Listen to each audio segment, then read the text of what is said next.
Welcome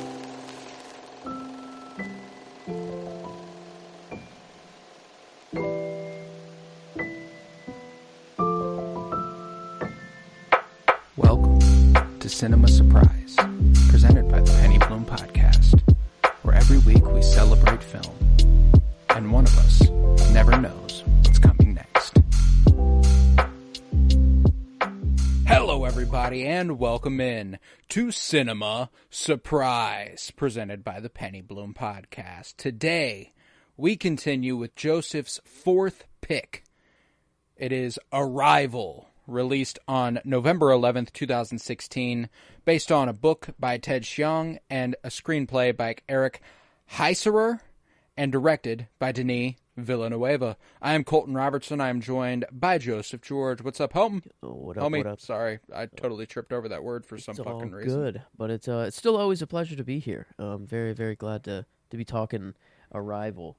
Finally, Yeah. more sci-fi. You'd think in my own language I wouldn't have tripped over the words, you know? Hey, maybe they're trying speaking to us. Maybe this is right now. future We're self. actually recording the episode. Like, there's another version of ourselves that is doing it backwards, like in the exact reverse as we are, and we're meeting in the middle right Exactly. now. We're And just every sentence that we say, we're grabbing from either the past or the future from some other conversation, and it's just being spoken right now. So yeah, I mean, it's just I love movies that can get you to mind bend like that. Oh, dude, yes, I loved it. I loved it. So this was your choice. Why did Arrival click with you? Why did you want to discuss that today? Well, after seeing Dune, and just Villeneuve was floating around, I'm like, man, I really need to watch some more of his stuff. And then I've always heard of Arrival, and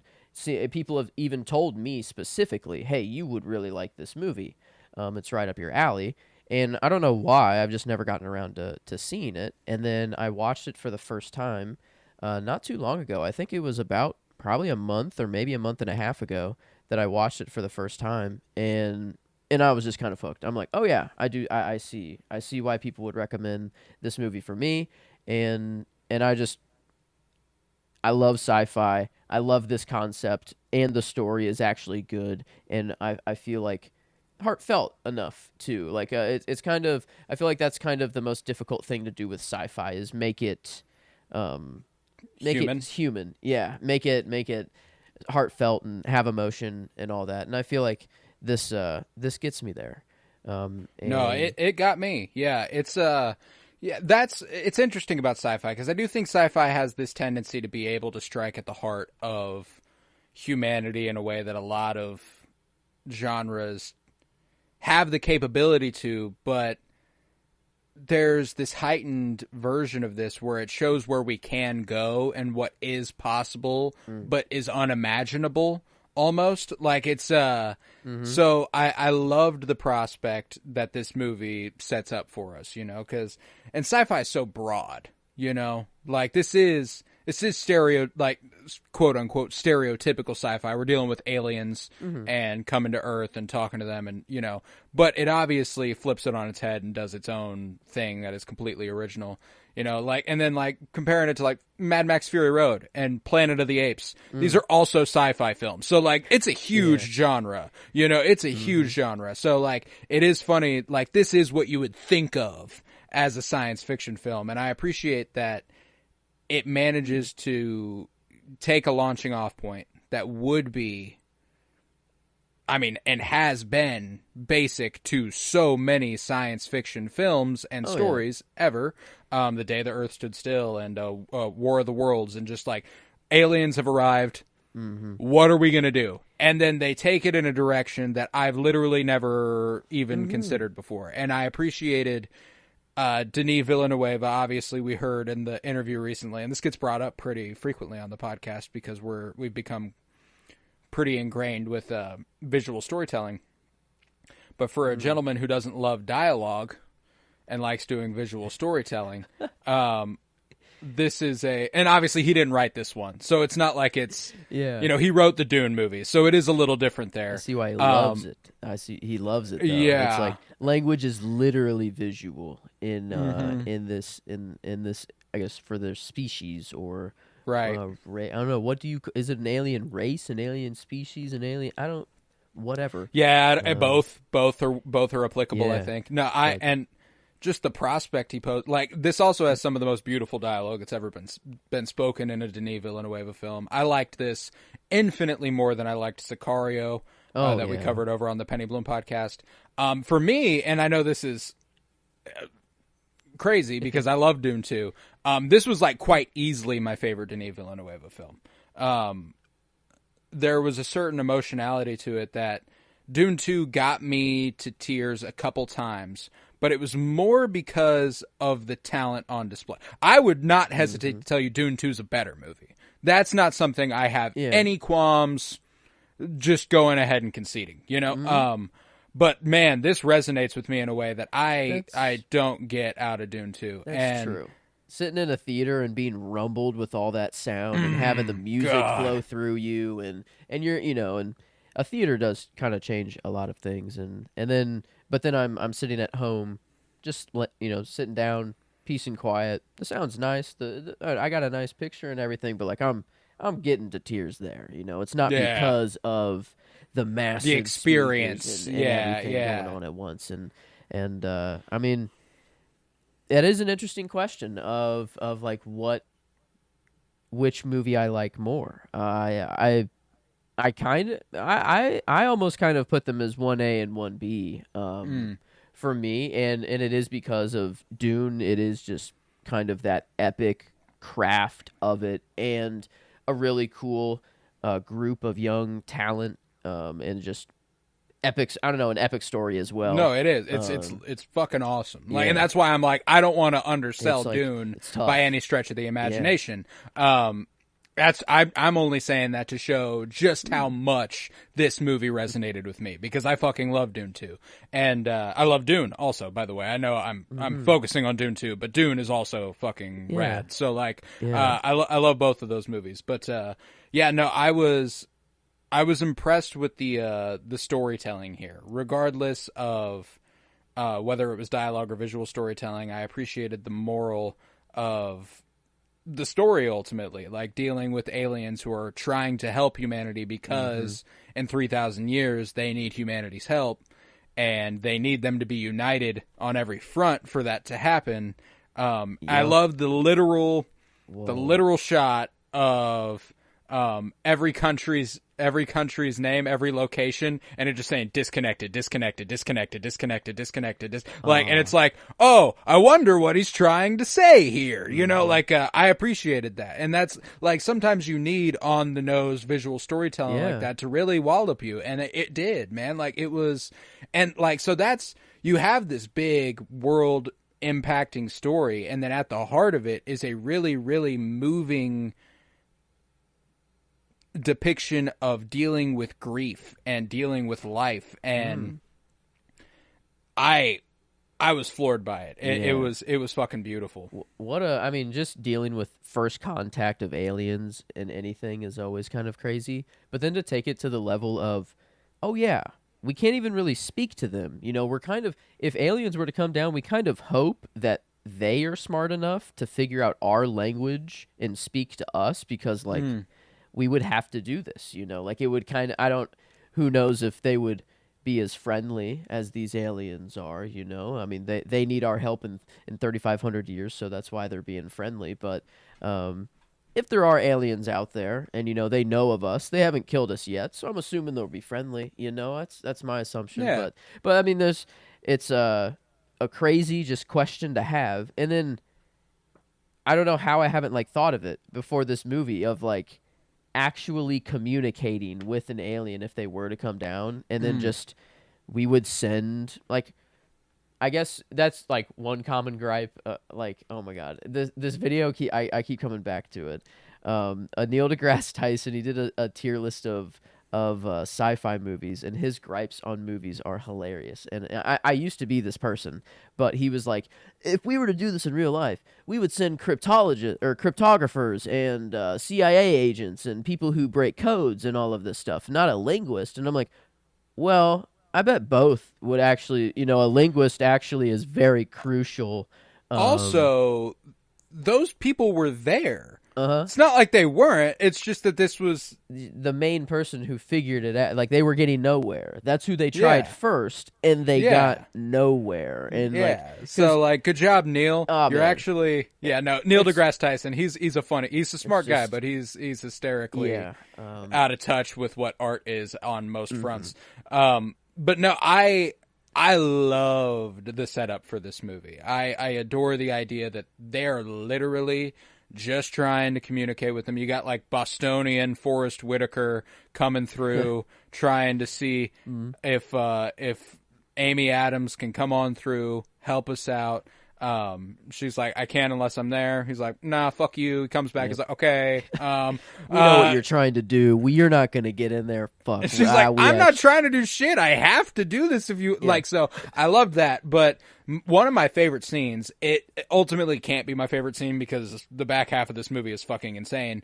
But the first time she breaks down why they're starting as small as they are, on the and she whiteboard? writes out, yes, what is your purpose on Earth? She's like, all right, let's talk about this. So, A, do they even know that that's where we are? Do they even know what Earth is? Are they just here on this planet? They probably don't. They need to know that this is a question. Do they even know that we're asking a question? So what? They need to know the intent. They need to know purpose. They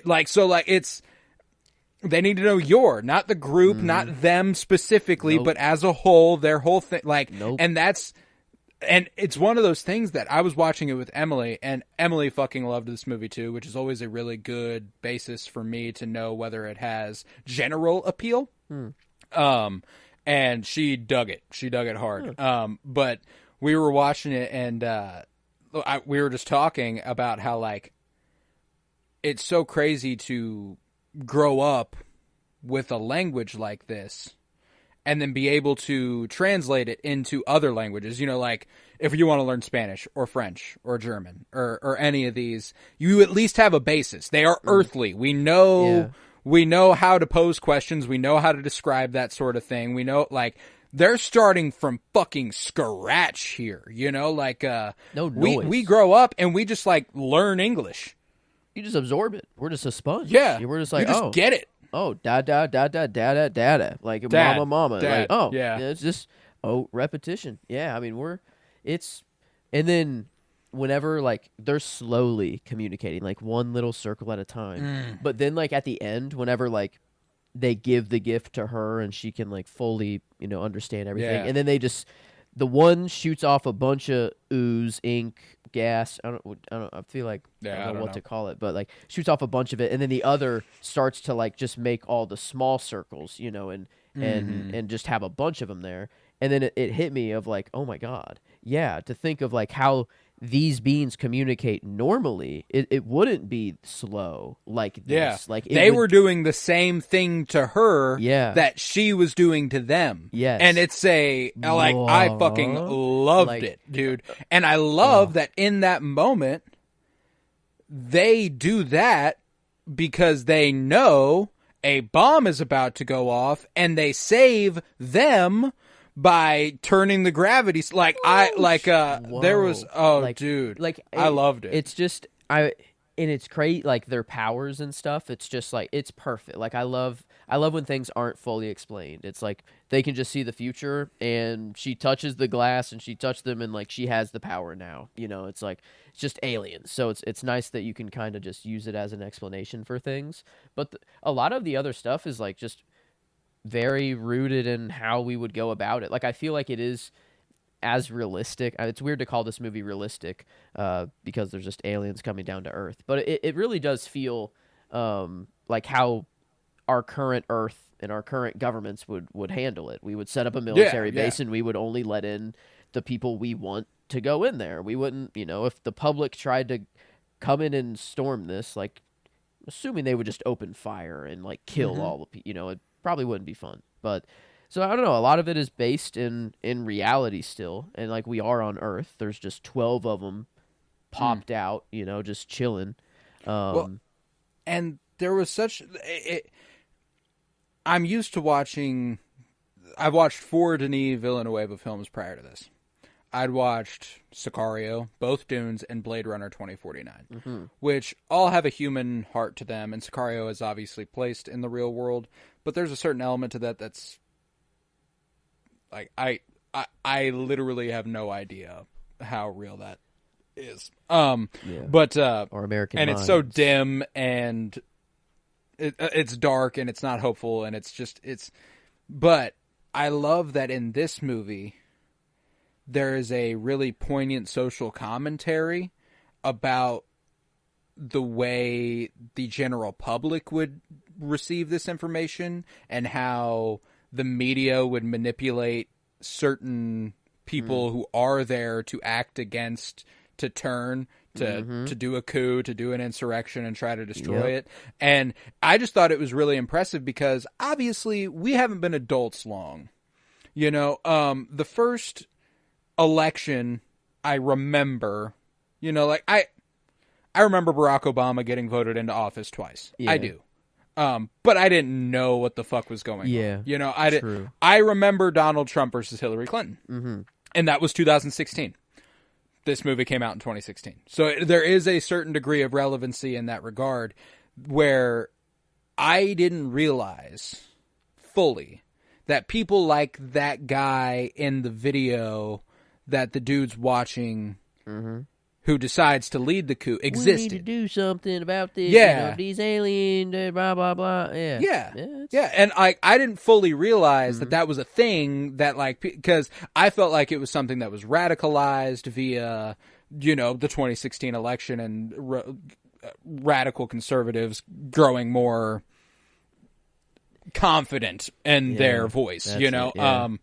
And it's hard to wrap your mind around and like obviously this is different. This isn't a conservative or liberal thing. I'm not trying to make it so because like this would radicalize anybody. I think there is a good chance that if you are susceptible to any of this, like there's a really good chance that this doesn't work out the way that it does. You know, like actually at all. There's actually no fucking chance it works out the way that it does. I mean, it's nice that their ships are indestructible because the first thing we would do is try to shoot them down. Like, I mean, that's just it's our first thing we do, and like that just doesn't work. And like, it's crazy to think that like they're like, all right, we're gonna need humanity's help in 3,500 years, so we're coming here now to give you a gift.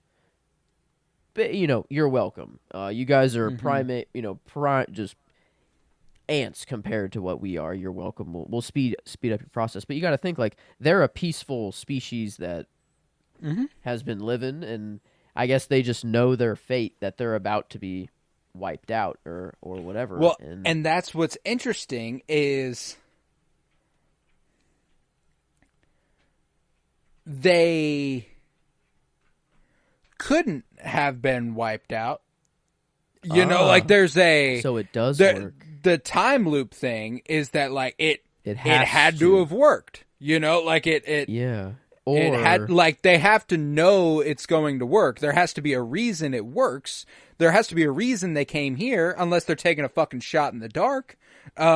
Maybe that's just that, you know, we just experience time in that way, so we can't even think of how time works for them, like how they experience it. It is just the paradox. The things that are paradoxical to us might just be nature. They are just that for them. And I love just the like. It can't be my scene. You're right. Like the scene of the movie is her everything clicking, you know, and like whenever. I think it starts, they come out, they're arguing about something in the tent.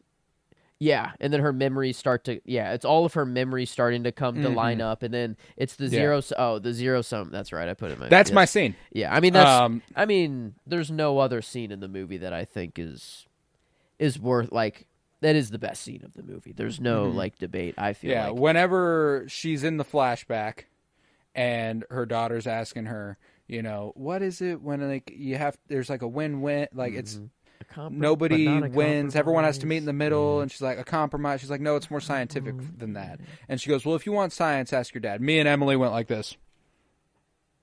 We looked at each other. We were like, yeah, we were like, it's Ian, isn't it? This hasn't happened yet. So like, that was just a really fun realization. And then like when he says non-zero sum game, I was like, yep, nail in the coffin. That's him. But yeah, like that whole sequence is just fucking brilliant. Because it's from right there that she realizes that that's how her brain is working now. So like she has something, and then that's immediately when the ship sends out that little cylinder to take her up. Like it's like they know, it's like they.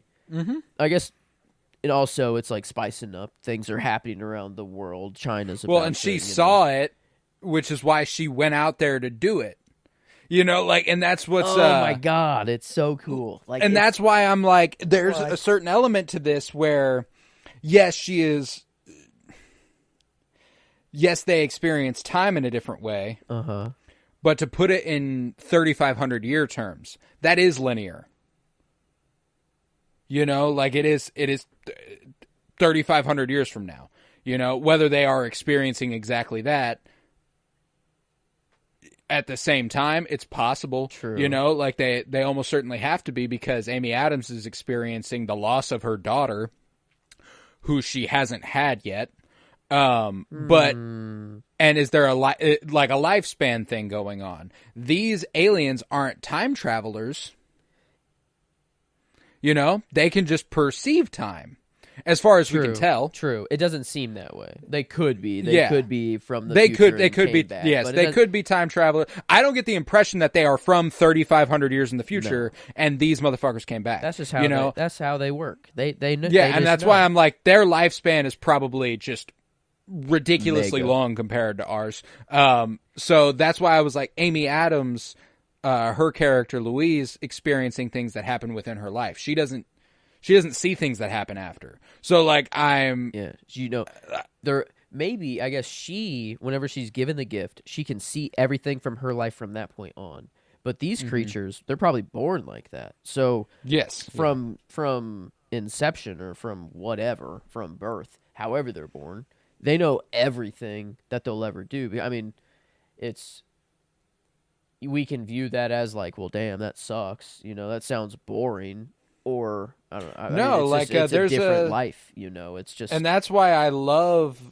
There's obviously the conversation between her and Ian as well earlier on in the movie, where he asks her, have you been dreaming in their language? And she like looks over and sees one in her room, but I can't remember what it was called. Whatever syndrome it is. Like, I got it here. This. Sapir-Whorf, Sapir is the first name, and then Sapir-Whorf. Sapir-Whorf hypothesis. Sapir-Whorf, yeah, like she's obviously experiencing that. Like she's just exposed herself to it so much. There's this interesting element too, where because she will gain that ability, she already kind of has that ability, and it's interesting to think about it that way, because there's a nuance given to Amy Adams' performance, knowing this information, knowing that she hasn't lost a daughter. She carries herself at the beginning of the movie like a woman who has lost her daughter. Like she's on the phone with her mom, and her mom's like, "How are you doing?" She's like, "I'm the same." Like she gives the impression of someone who doesn't feel like they have anything left to live for. And then this reignites her, this reinvigorates her. And then was her past said? Did she say that she has she just been single? Like we get dropped in. We get dropped in. The first time we see her is the day that they land. And then because she's having memories of her daughter, but that's not And then whenever he's like, what's going on? She's like, I can't, you'd think I was crazy. I can't explain it. She's already seeing visions of her daughter who isn't born yet, like, who is this kid? And she feels the love for that child. She feels the grief she has from losing that child, and it's persisted, I'm assuming, her whole fucking life, because there was never an event that made it make sense. And all of a sudden, everything clicks here for her, and she asks the question, which is my favorite line of the movie. She asks Ian at the end of the movie, if you could see your whole life start to finish, would you change things? And that's when they're embracing at the end of the movie. She knows for a fact what is going to happen. I pose the question, could she even? Could she even change these things? Like, if she, does she have the option to make a choice and walk away from Ian and never have the daughter? Like, I have to think she does. Like, she has that opportunity, but because she's already had this child and already loved them and already lost them, I feel like it's kind of like almost a faith thing, in that, like, she's been given this gift, and, like, she knows that she has this daughter, and, like, she knows the grief sucks and it's made her life terrible the whole time, but it's like she knows that she did love that daughter, and she'll never have that love if she never has the daughter in the first place. So it's like, and I think that's why it's the ending of the movie makes me fucking sob. Oh, like, it fucked me up, man. It's terrible. I mean, it's just because from that moment on, or once you can think in time that way, circular, non-linearly, life is just different. Like, work doesn't make sense, and, like, all these things, like, they don't really make sense. Like, normal day-to-day tasks don't make sense, but it's just how we live and how our and then it's like, how can it, if you do have the ability to change it, is she constantly trial and erroring things?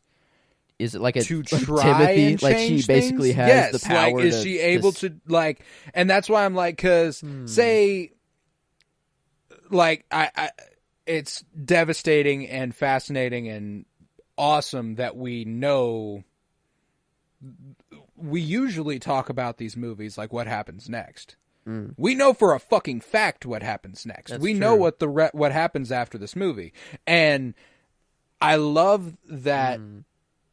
She knows this language. She's experiencing life in a whole new way. And Ian can't accept that she knew their daughter would die and put that grief onto him, knowing what would happen. And there's almost a...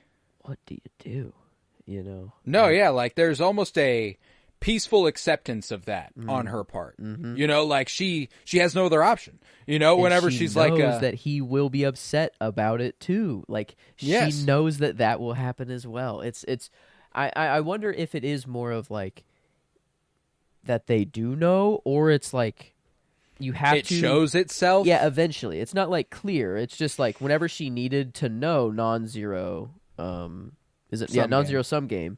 That's whenever that future vision came to her. So then she learned it. So maybe it's... Yeah, when she needed to know that she needed to call the general, she saw the vision of her calling the general. It's like she initiates that thought of, hey, this is the point I need to make, and then it's like, all right, here's the knowledge you need to make that point, and it just happened to be in the future.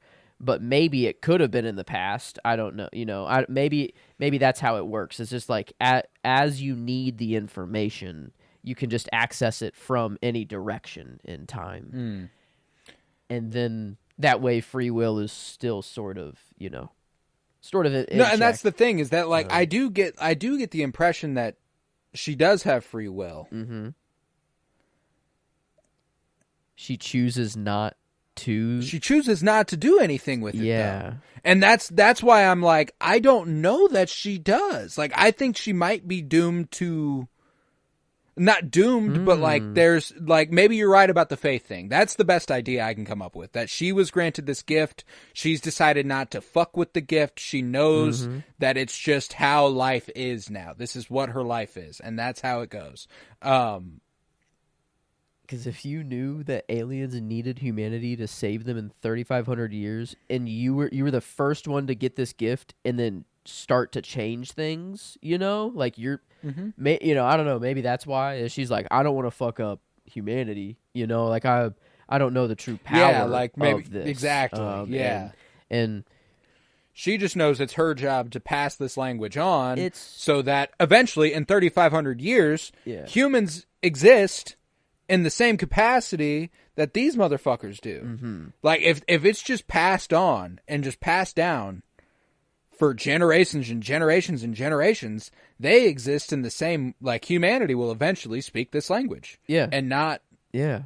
And it will be the universal language, as it is dubbed. Maybe they are a little time traveling. Maybe this is like maybe they're experiencing time in a loop, and maybe that's the whole point, is that time itself is not linear. Like this is...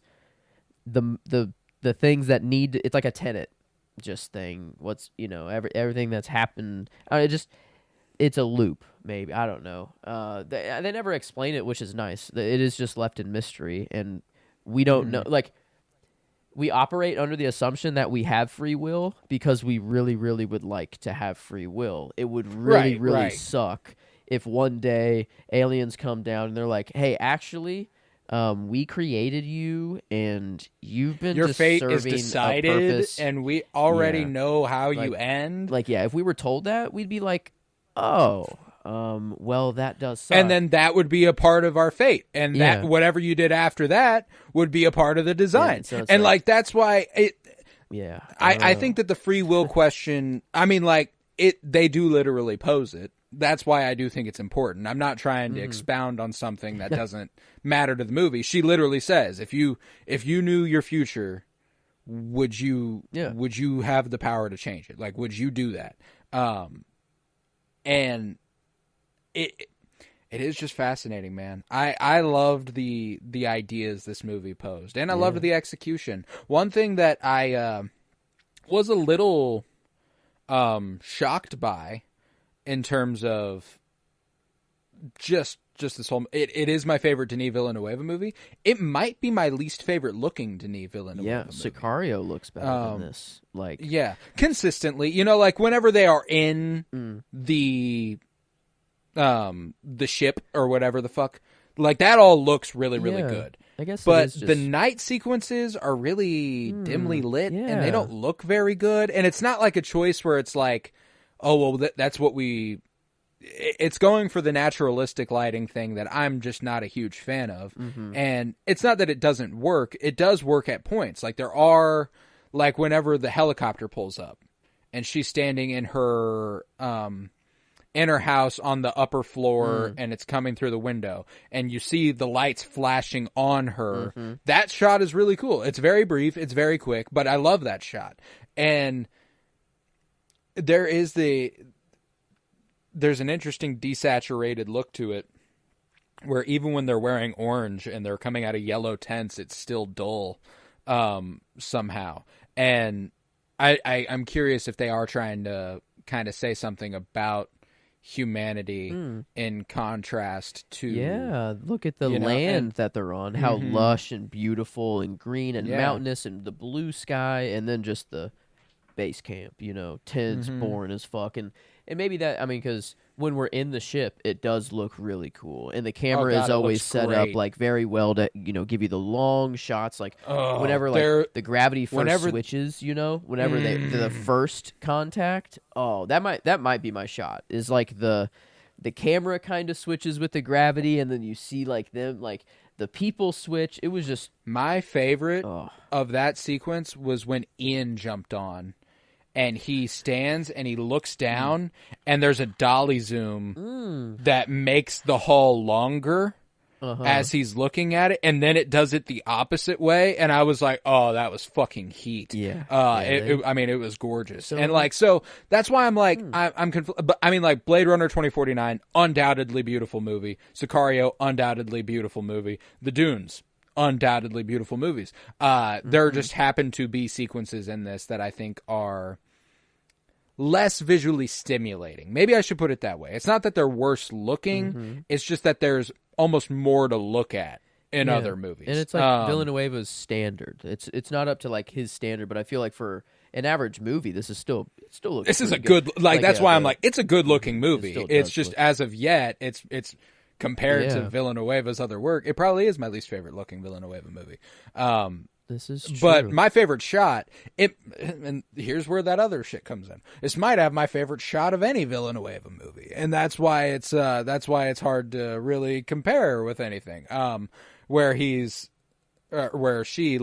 is looking at the circle and it's like perfectly around her head, and then she turns to the side and she's like perfectly silhouetted. It looks fucking gorgeous. Like that's a beautiful visual. That again, beautiful visual storytelling about how her head it's one with this eventually, and like that's what Villanueva is really good at is telling you things without telling you things, and it's really strong. You know, taking off the hazmat suits and just having that, and like I saw someone say that like Star Wars is better as a silent film. That if you just had the movie or the music with it. And you take all the dialogue and everything out, that it works as a silent film, and it actually makes the movie better. And I don't know about that, but I think the idea of it, like if you do make this movie silent, or Villanueva's movies silent, I feel like he's just a director in which you could do that for his movies and still get a lot of the satisfaction out of it without the dialogue, because, I mean, this is literally visual, you know, in the alien language. Obviously, we wouldn't understand it, and there's no way to do that without subtitles or some sorts of dialogue and stuff like that. But I don't know. I'm always kind of watching movies now with the idea of like, can it work as a silent film? You know, are they doing enough visual storytelling? And he definitely does. He does a strength. And there's a few really good examples of people who do their own version of that. You know, Raimi does a really good job at that. George Miller, the Mad Max movies would fucking slap as silent films, you know. I don't entirely agree with the idea that Star Wars would work that way. Yeah. I think it's a key factor. Not that it wouldn't. That the music is definitely that important, but I don't think it's the only thing that gives Star Wars the magic, you know. No, like I mean, it depends a lot on exposition. It's like there is actually the most important exposition drop in the entire saga, like within the first 30 minutes of A New Hope, when Obi-Wan Kenobi explains to Luke Skywalker who his father was and what a lightsaber is, and so like I don't entirely agree with the idea that Star Wars could work that way. Maybe Empire Strikes Back could. Certain scenes, let's just say George Lucas is not one of the directors who could accomplish that. I don't think. He also had John Williams at the helm, and like if you have that as your sound in the background, then like and don't get me wrong, I think that Star Wars would be an incredible watch, no dialogue, just sound design and music, but it's because I've seen Star Wars that I feel that way. You know, like I wouldn't just want to like are movies edited I can actually in that way, or on the Blu-rays I have for Star Wars, I can watch it music only. Really? Yeah, and like, but like, are the sound effect like the ships like? I don't know. I haven't tried it yet. I would be interested. I hope they are. That would be really cool if you could just cut out dialogue only somehow. And it's just sound design and music. Yeah, I'm like, I know that there's a music only version of all the movies that I have, which I do intend on watching at some point. I just haven't gotten around to. But anywho. Yes, I agree 100%. This is one of those movies that would perfectly work in a silent format, like without like the music alone and some of the sound design would just fucking slap. Because I loved the sound design in this movie. And obviously I'm actually going to point to a scene where there is dialogue, so, you know, take it take it as you will. But in the helicopter the first time, when they're communicating over the headsets in the helicopter, like there is no other way to hear it. And I love that you are actually hearing what they are hearing, and you can hear the dull thumping of the wing of the propeller, and you can like all that stuff. Like it's really, really satisfying. And I love the sound design in the ship. Like that's the bird gorgeous. chirping. Oh man, it's kind of it's annoying, and I think that's the point. Like they bring it in at first to be like, well, we got to test the air to see if it's toxic. The bird will die, so we'll know if the air is safe or not. But then it's like you really got to bring it in every time. It doesn't really make sense. But for sound design, it just makes it so much more eerie, or so much more to have that just like chirp. Just those chirps in the background, and then just the like thwump. I don't know. Just the score was so. Oh, I don't know. It just works so well for the movie, and I thought just little. I don't know. The sounds were perfect, and I think that is what it won an Oscar for was sound design. It was nominated for a couple other things, but I think the one win for wasn't. sound editing, was nominated for picture, nominated for direction, nominated for screenplay, nominated for cinematography, nominated for film editing, nominated for sound mixing, and nominated for production design. Which all of those seem pretty fucking deserving. And yes, Kansas City Film Critics Circle Award. We gave it the best adapted screenplay. It won. It was nominated for the best film. Didn't quite win. And then a 2016 winner for outstanding science fiction, fantasy, or horror film, the Vincent Kohler Award. Let's go, Kansas City. I love every time I can mention that. It's been a while. I don't know. I don't really check it though that often as I used to. But I don't know.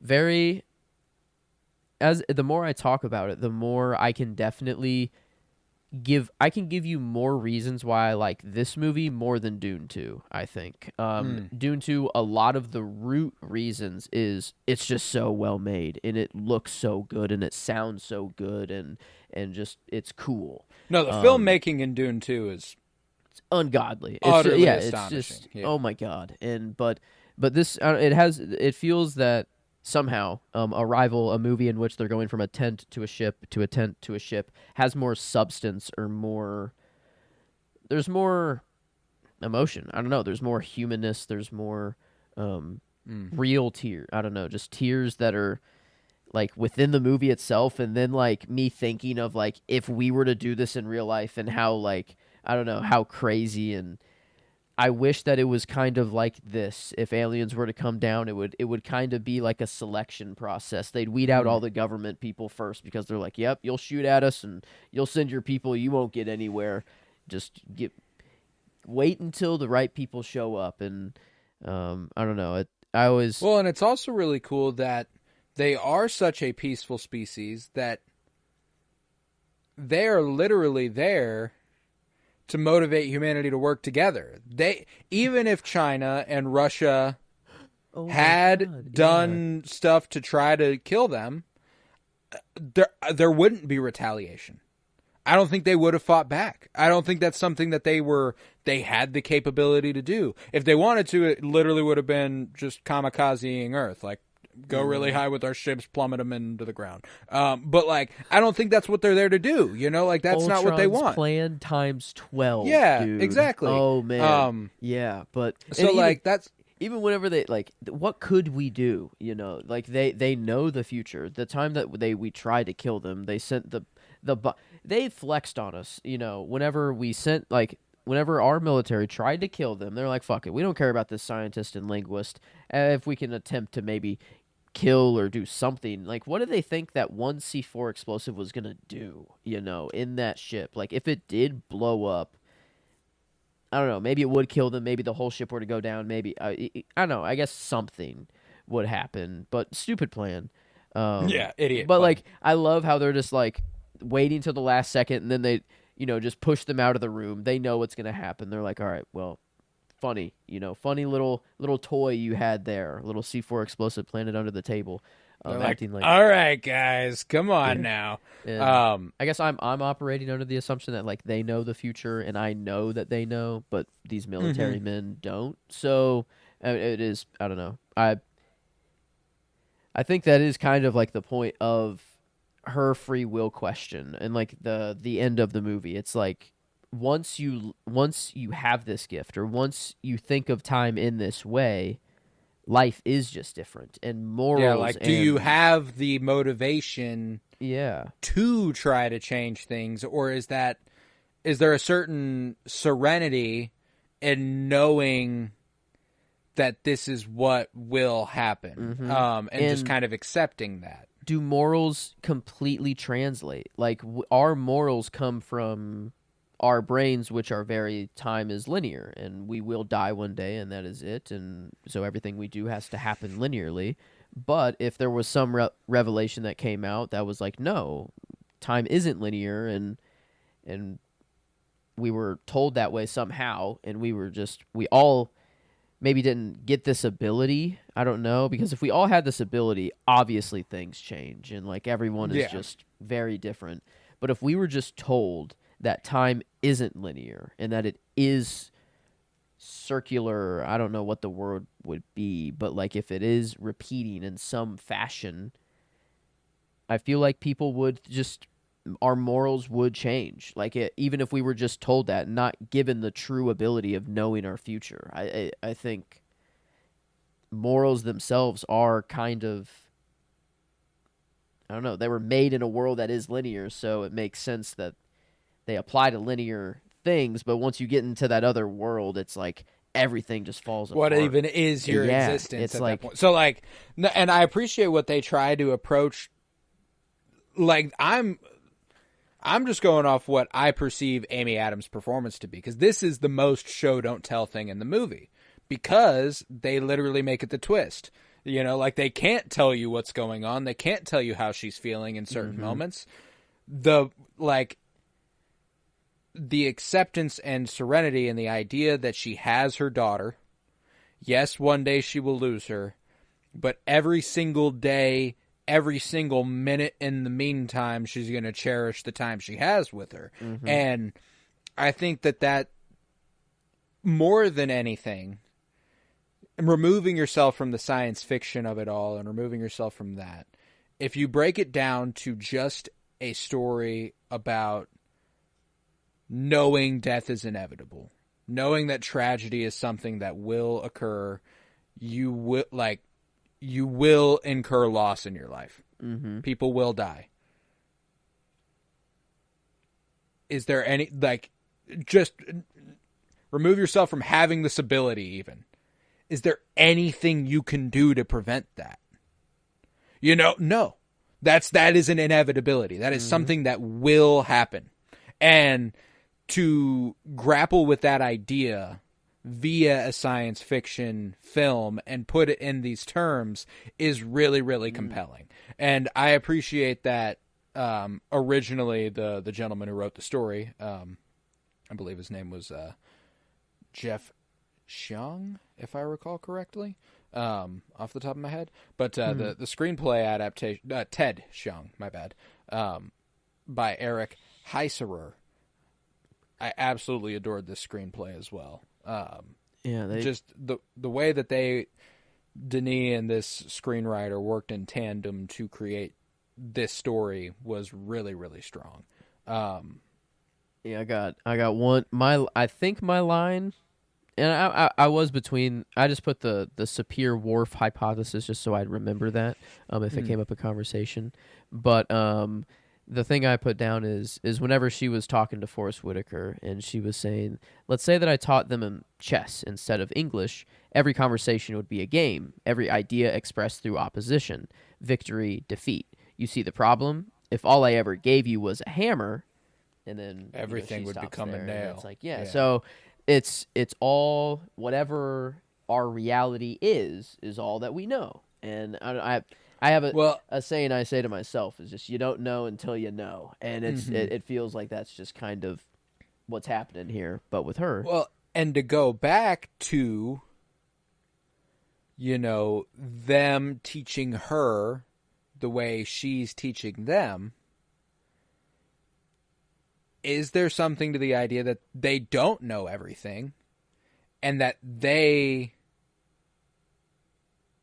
are experiencing things the same way Amy Oh. Adams is. Oh. Oh. So, Okay, yeah. So they experience things non-linearly all the time. So they don't mm-hmm, have the brain of a linear person. So yeah, mm-hmm.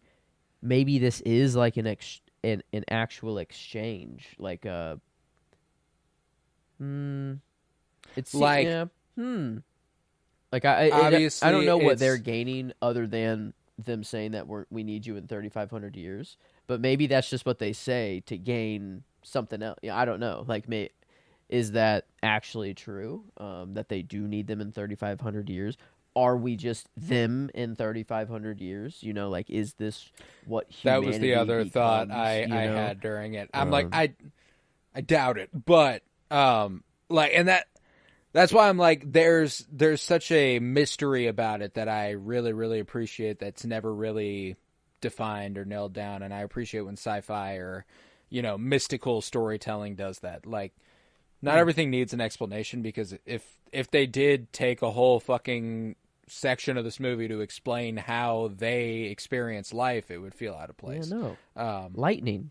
We people didn't know how lightning worked. We thought Zeus was throwing bolts down from the sky, and the gods were mm, angry and shit. That's way cooler than like some static electricity in clouds and like it just yeah, like discharging. That's boring that we know that now. So it's almost like I mean ignorance is bliss to a certain point, but um yeah, it is nice to have those things left up in mystery, especially if it is an alien race hmm and they're well, because experiencing like you gotta ask yourself, like, I mean, you don't have to ask yourself, but like when you are talking about this topic, there's a really good chance they don't even, like, the people who wrote this fucking movie don't even know how they experience time. Like, that's yeah. that, like, and they don't define it because they don't need to. Like, it's not Hmm. something the movie requires, and I think that's just a really strong movie. If you can get to the point where you do not need to define things like that, it's going to be stronger. And to have the faith in yourself to put that movie on Mm. is all the more impactful. So, Yeah. like, Yeah, I this like I really really enjoyed it. I thought that Amy Adams is utterly incredible. I went with her on both fronts. I went with her performance and character. yeah. Yeah. Didn't seem fair to give it to anyone else. I mean, I I didn't. was maybe thinking of putting Jeremy Renner just because of if it's my favorite Jeremy Renner performance that I can point to. But he did not do better than Amy Adams in this movie. So there's no way I can actually give him the nod. I guess we haven't even spoken really about him really at all. He just No, he does pretty he good. does yeah he does his part. It's Hmm it's just not the crucial role of the movie. It's like it's No, and he does have a few really really strong moments mm, that, as far as like what we know him as, is mm-hmm, Clint Barton, and he's good as Clint Barton. He was never bad as Clint Barton. He mm-hmm. was just, he was never given any material to really fucking play with. It was pretty steady. It was just kind of flat. Then I've seen him in Mission Impossible, and I've seen him in a Mm. couple other Oh, things. that's So, like, right. um, but he's been Action Man to me, like, and he doesn't get a chance to. I'm trying to remember the moment in this movie where he has a facial acting moment where I was kind of like, oh, okay, Hmm. like, oh, Uh, damn, Jeremy, okay. was it them Um, sitting outside on the truck? There. no, it's a straight on shot. Like, it Oh, is okay. looking like he's basically looking at the camera. I feel like it's the first time after they've made contact for the first time, and he's about to go throw up. And I think he's looking at Amy Adams, Uh. and he's like waiting to make sure she's okay. Mm-hmm. And there's a really interesting moment there where, like, he feels the need to make sure she's okay before he can go Mm-hmm. vomit, which is also really cute. Yeah. Um, Oh. but Yeah. there's He's just I don't know a pretty cute like their relationship how it's like oh yeah, just opening up like over time and then you learn that it's destined to happen. Like it's kind hmm of destined to happen. So like then that kind of changes the whole dynamic. But before you know that and like just hearing like he's not hitting on her, but like it like it really sounds like it. Like he was like, "Hey, I was thinking about you earlier," and he just stops for a second. You know, he like takes a pause and he's like, "Yeah, earlier, whenever you were talking about the link, blah blah blah," and it's like at first, you know, it's like, oh, you were thinking about me, or, you know, or whatever. And I think even Amy Adams was kind of like, oh, like, you know, she was like, she took it as that, and then he just went on his normal science rant or whatever. And oh yeah, and another thing that's really elegant about this movie is that the movie it wins you over on that side of things. Emily asked me about halfway through the movie if I wanted them together. Like we kind of saw like kind of a writing on the wall. Like it feels like they're kind of building towards that. Can't really tell yet, you know.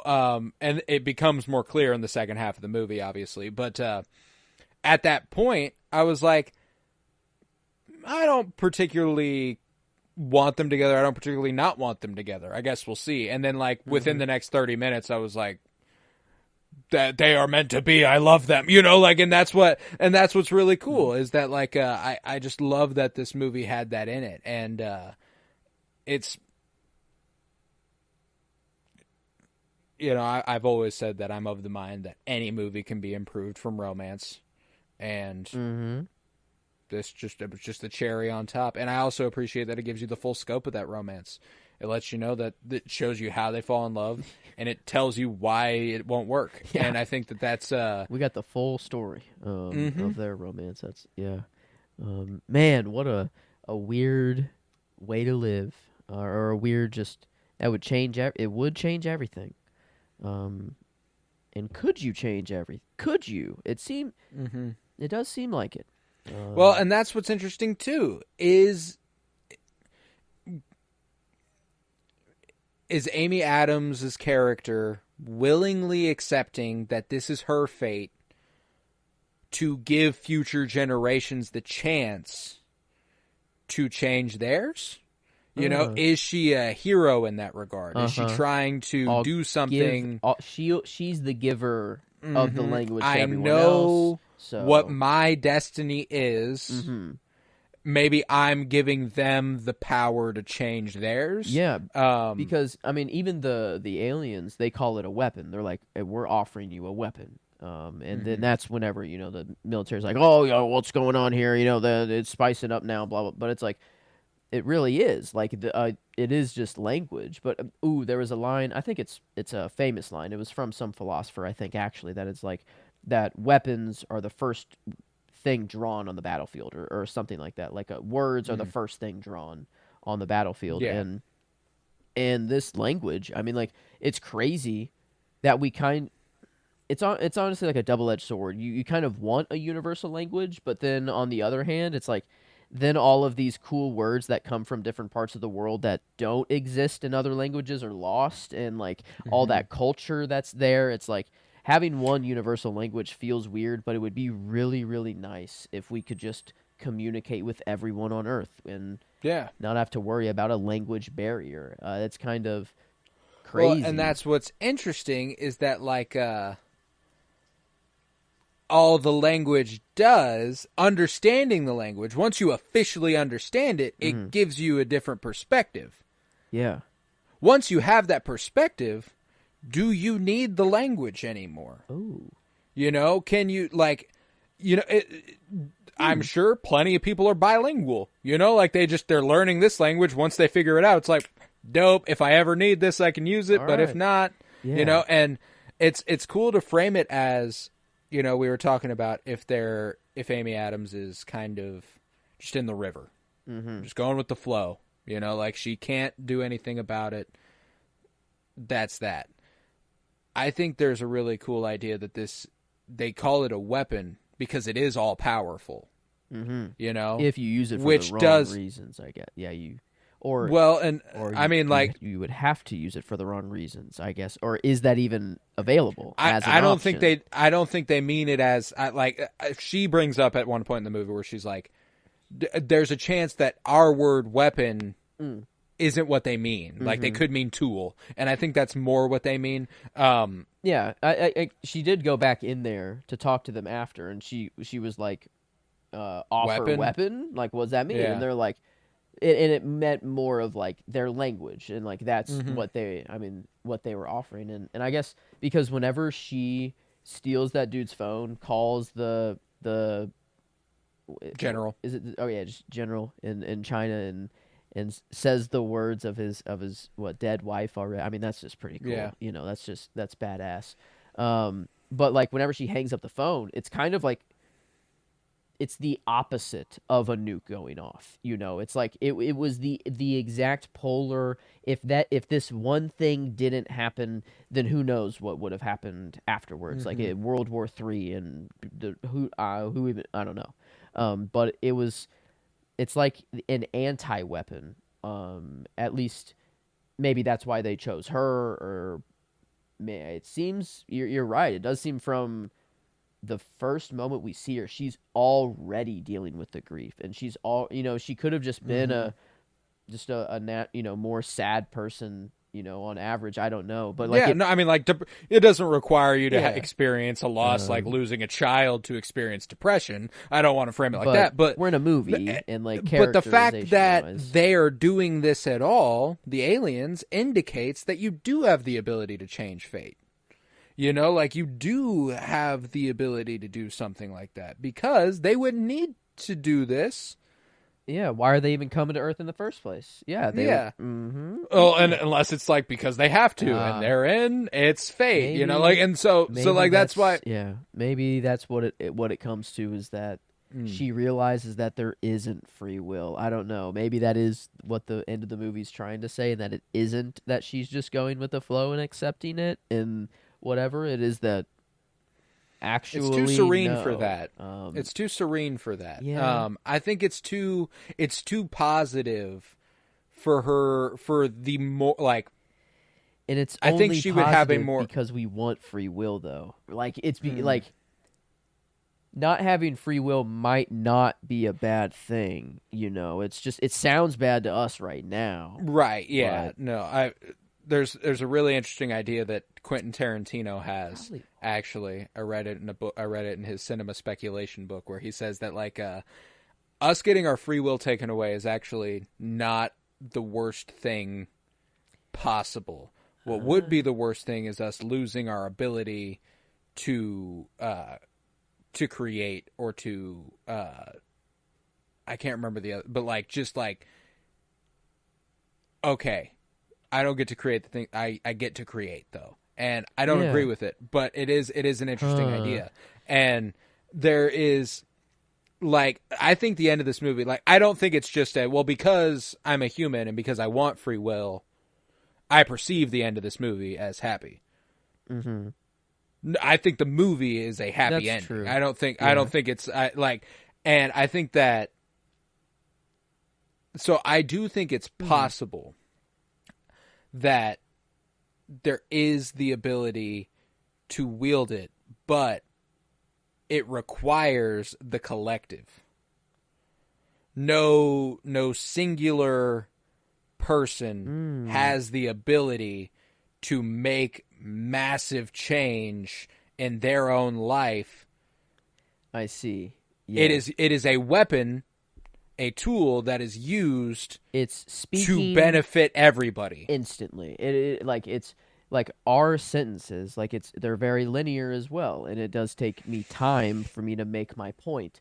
But for Mm-hmm. these creatures, they're Oh. making hundreds of points instantly, and it's all Mm-hmm. taken in seemingly instantaneously as well. Like it's just Yeah. an instant transfer of information and an instant transfer of an idea, and we're seeing it at the slowest like scales. But like maybe that's just like that's all they see, and like they're just like they could put out one puff and have like hundreds of years worth of Earth conversations, and Mm. like so their whole being is different, and like their whole it is crazy that a movie, like it is a movie, but like Well, and then it I, comes to the point where, ah like, how do you even pass this on? Like, now you're writing this out, which is not. Yeah, how do which is humans not do the it? same. Yeah, How like do it's humans? Well, that was a cool piece of trivia is that they actually made a full, maybe not a full functioning language, but whenever she was tapping on that iPad and kind of like Mhm. here's this word, that word to make the thing, they made that like yeah, like um they were like, well, this is what this will mean. Yeah, mhm. like it's So I mean maybe that's how we would do it is like just using a screen. I don't know. It would have yeah. It's we don't emit we just gas like can't that, do that, and it's like connected to their exactly. brain too. The creatures like it's just They are humans. They were giving them the chance to evolve to this point. We require knowing this language and learning how to speak it in order to evolve into oh what they are.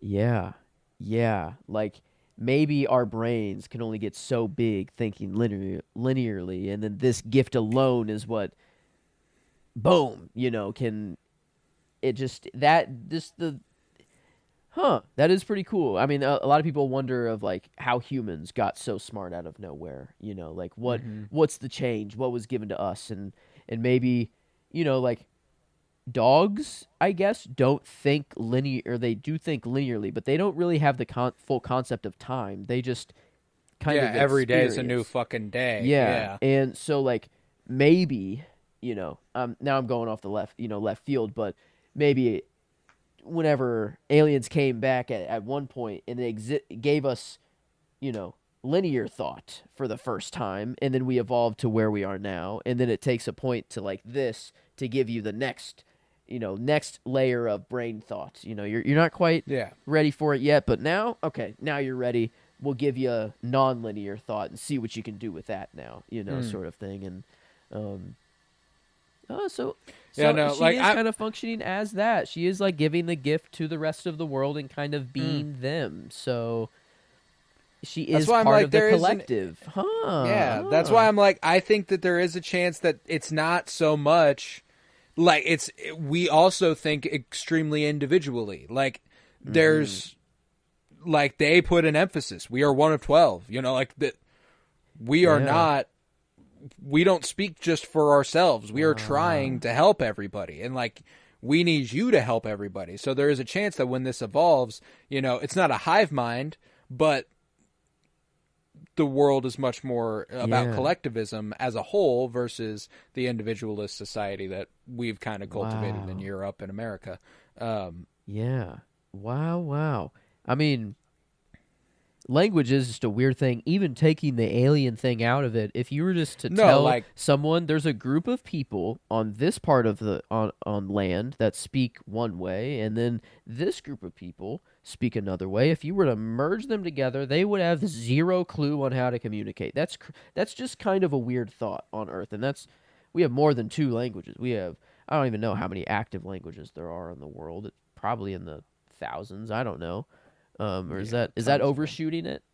No, no, Um, that's not overshooting it, I don't think. yes. Um, What like a cool movie to rope in aliens, language, death, freaking yeah. free will, like dealing with guilt and loss. Like it's There's over 7,000 active okay. So languages. yeah, I was not undershooting or underselling it. That's good. But yeah, I mean, what a I don't want this to happen, but I do. Like it is like kind of it could either go really good or it could go really bad. I Well, want. no, and there could be something here where technologically we're not far off from reaching this, like Google Translate is obviously extremely That's I had a conversation with somebody the other day at work where they came in looking for work. They didn't speak English and we, wow. communicated the Yeah, whole time doing this. the new Chat And GPT 4.0 or whatever does that like live. You can mm, just like have it be a third party and just you can have a full conversation now, which is it is really like we are you like right now we do have to have kind of like a mediator to mhm. translate, but what when that's removed and it is just human to human, how I don't know how that's done, but that'd be be a cool place to reach. And No, us yeah, to and maybe that's why look it's through it. like there could be a certain evolutionary, like we won't experience an evolutionary difference, obviously, but like getting to this point evolutionarily where there is a universal language because we've evolved to the point where we can communicate through technology primarily, and then me and you have gone on this for a while now with like Tron Legacy. I think a few weeks back we talked about. It does. Yeah. I like talking about these things. I go down the rabbit holes quite often. No, I fucking loved this movie, man. I did. I thought it was fucking awesome. I thought it was such a good addition to this already pretty fun, eclectic mix of movies. I put it up. I'm starting, and this isn't my full favorites movie list on Letterboxd, but I did slot it in on my favorites movies, and it had already broke top 20. I think there's definitely still some I need to slot in here that are just not on here that I know were my favorites. That would be above it. So, but this is like just a start of the list. It has 160 on it, I believe. So, out of 160, it's top 20, and right at 20. So, that's kind of where I had it. I do have it above like Get Out and Guardians of the Galaxy and above Tenet. I do think that like it's kind of more packed together nicely than Tenet. It's very comparable, I feel like. There's time there's a and certain weird crap going on, but I feel like it's packed. Tenet's better. more fun. Yeah. You know, like Tenet's a more fun movie, but I think that this is. I don't need the mechanics of Tenet to be explained at all. I get what's going on. This is somehow one of the most concisely and easily understandable time stories I've ever watched when it's the least explained, which I think is interesting. Kind of like The Cure, almost, of like having something so mysterious but so central to the movie. And I don't know, it's just written very well. And yeah, I mean, an all-timer for me. As far as my sci-fi movies go, it's up there. I mean, it genuinely might be my favorite sci-fi movie I've ever watched. You know, and that's if I'm not counting Star Wars as sci-fi. I count it more Matrix? like science fantasy, but it makes me more emotional than the Matrix. I'd agree with that. I'd say kind of on the we're Matrix looking fun again at we're looking at that again. It's more fun. It's more exciting than Arrival, but there's a certain, and it will be interesting. I don't think this has, and I don't think this is important. I don't think this has rewatchability.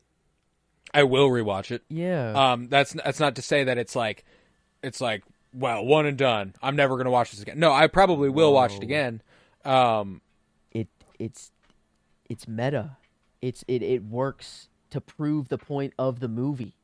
The first watch before you're given the gift, it's awesome, and you're in the now.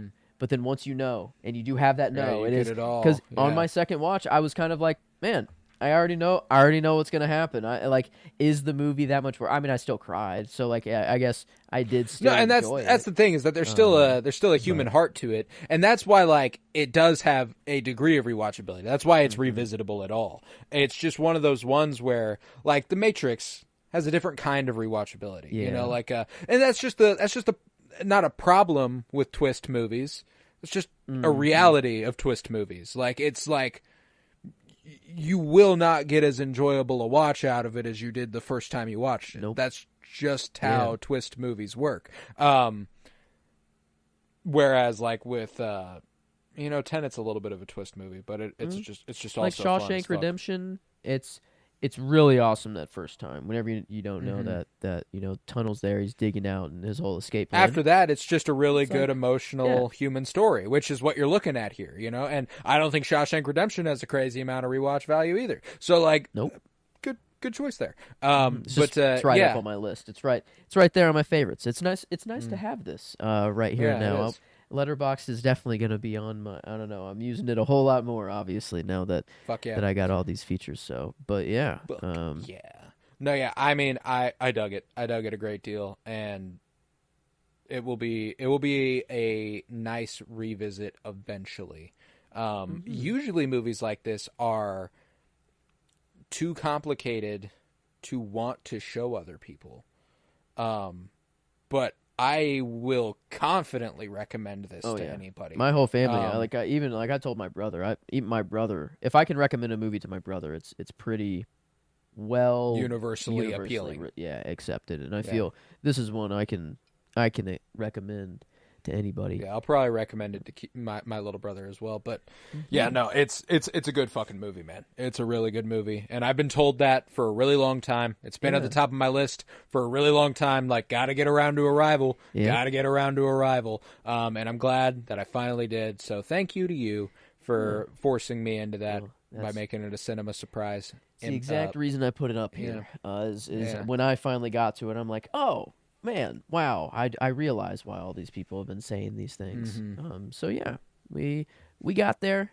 We have arrived. And I don't know. I guess it was going to be called A Story of Your Life or something like that. Was the original name? That's like what the screenplay. That's the name of the story. Yeah, that it's based off of. Yeah, but yeah, Arrival, a lot more punctual, a lot cleaner. I think it works. But and there's a few there's just a few of those. Whenever. Like the moment of her fate arrives at the end of the movie, and they hug and they embrace, and then it flashes to Arrival. Like it's like we're here, like we've made it, and it's just like it just makes sense. So like I loved it a great deal. But I think we've kind of talked about all we need to. So I'm gonna do the plugs, but after the plugs, I will announce what is coming next week on Cinema Surprise, and we will also do our album of the week. So. Let's do this shit. If you would, head to patreon.com/PennyBloomPod, where you'll find over 100 hours of exclusive content, all sorts of book reviews, comic book reviews, movie reviews, and early access content. You will also get access to the Penny Bloom Dispatch. It's a nice little preview of what's to come on the regular show on Penny Bloom Podcast. If you go over there, you can listen there. But you have access to that on Patreon for free right now. It'll be like something like the first 12 or 15 editions of the Penny Bloom Dispatch will be available exclusively on Patreon. And at this point, I couldn't really tell you how many will be over there. Probably about 10, maybe, give or take.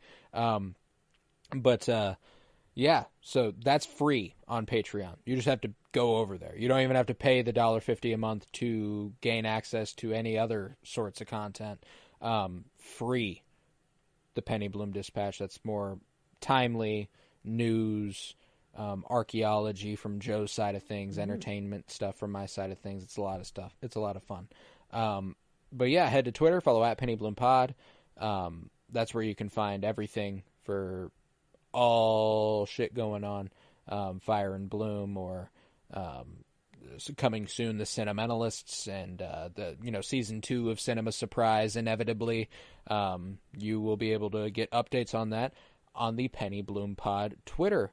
Head to Instagram and TikTok, follow at Penny Bloom Podcast. Remember to leave a 5-star rate and review wherever you might be listening, and download these episodes, especially if you're listening on Cinema Surprise. Give us a little boost. I would really, really appreciate it. I don't anticipate it starting off super hot. It's starting from the ground up, and I would love to see some numbers there. But let's go ahead and rate this thing. I'm confident in a 10, enjoyment wise. Okay, let's go. I was wondering. I don't know if we were gonna be there, and like Cure. I was like, fresh off a 10. Babylon was a 9.5, and I'm like, man, I feel like I just do really, really love this movie, and I didn't want to.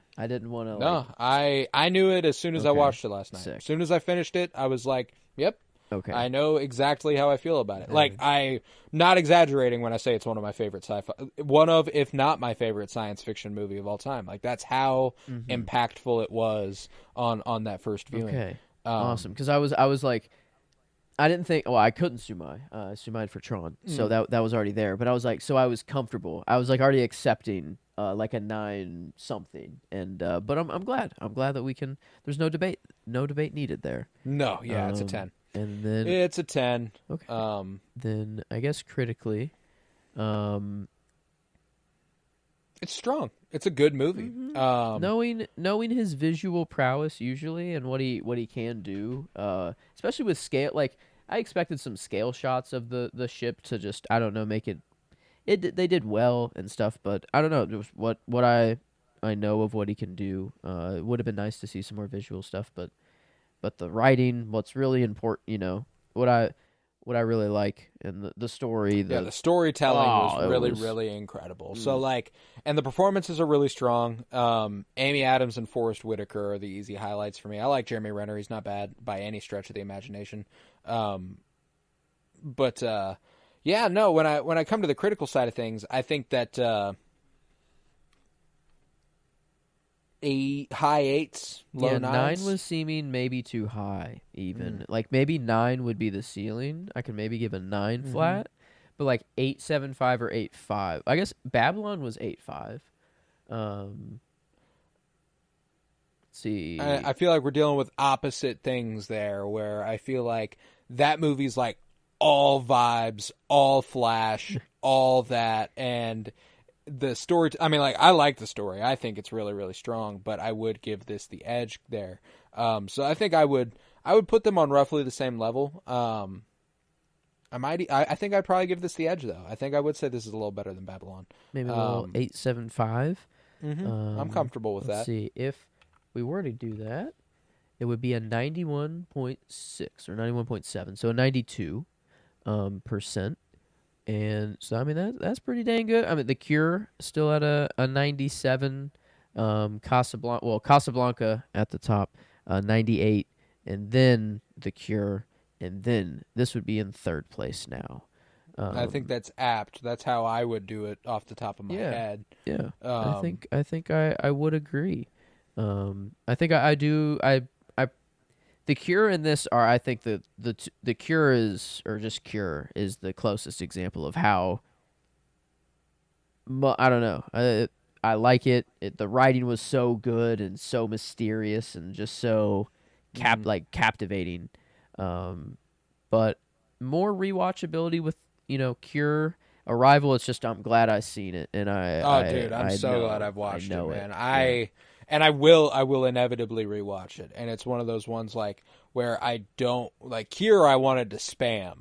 I watched it. I watched it 3 fucking times. You got hypnotized for real. By the movie. This is one of those ones where like I will inevitably rewatch it, but I almost don't want to rewatch it too soon, so that I can get the full experience that I want out of it. So like it's a different type of movie, but similar vein. I love it. I love it. All right, 91% for Arrival.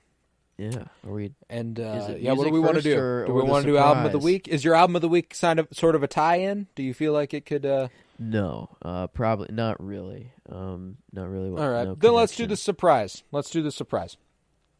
So next week, I'm returning to a 2020s film.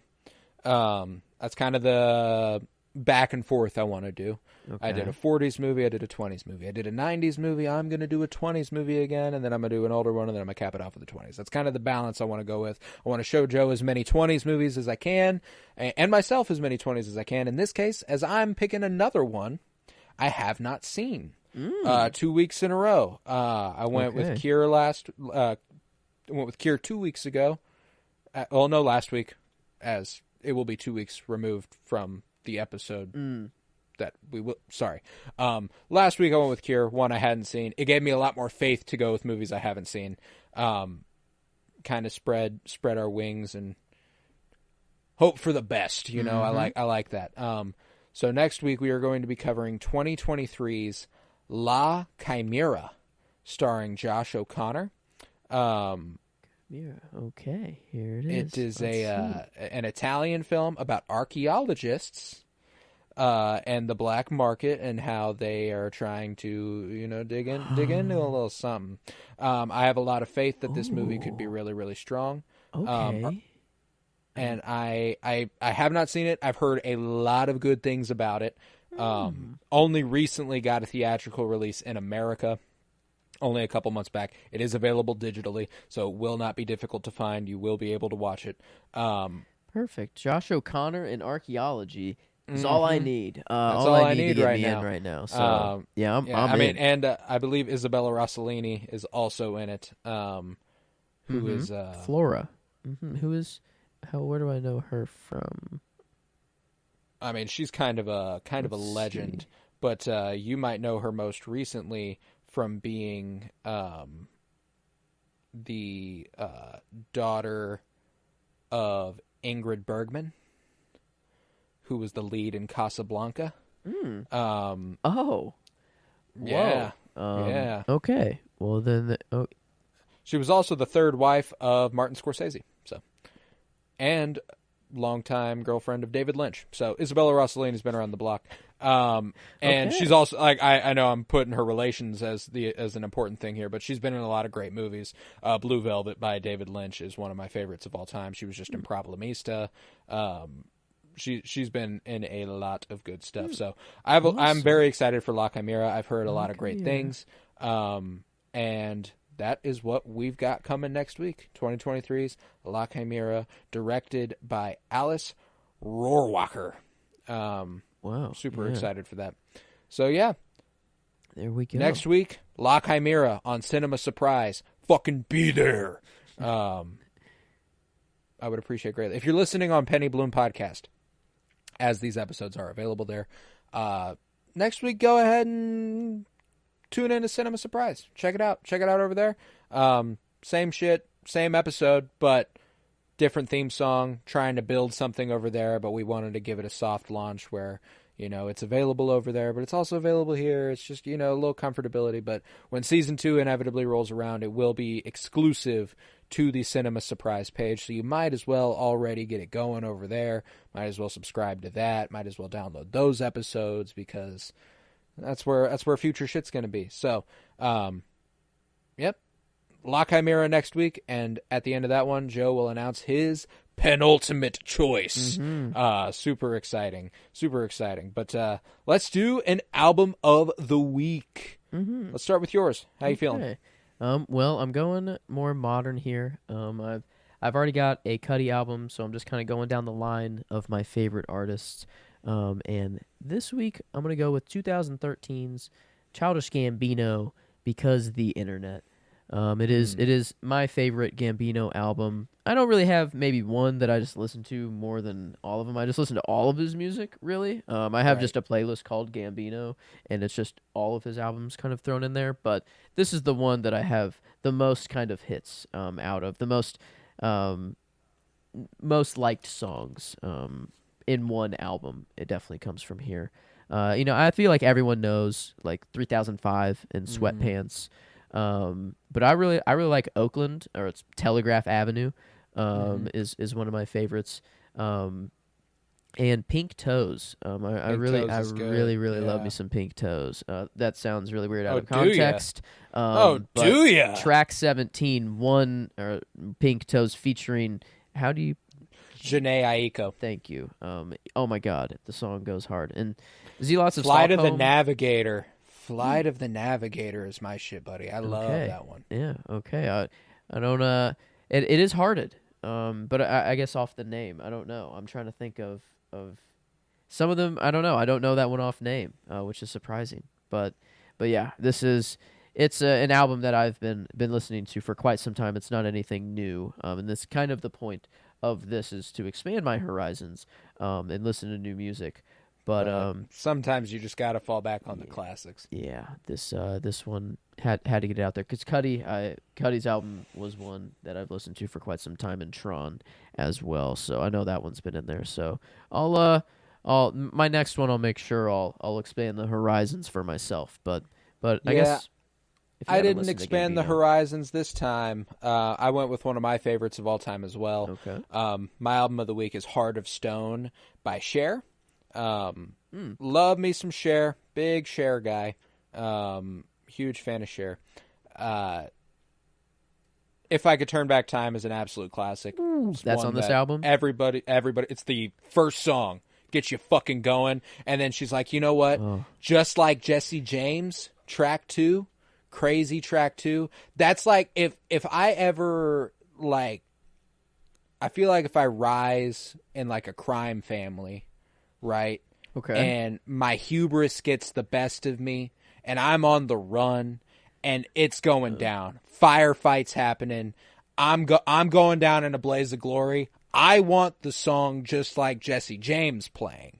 That's how that song makes me feel. And then to follow it up with You Wouldn't Know Love. Like the first 3 tracks are fucking crazy. You Wouldn't Know Love makes me feel like I could step into oncoming traffic and like shoulder check a car and it would stop, you know? Like that's how. What is in this album? What did she put Crack. in there? Yeah, Crack okay, cocaine. It's what it sounded like. No, I mean it's an all-timer. It's and it's one of those ones that like it.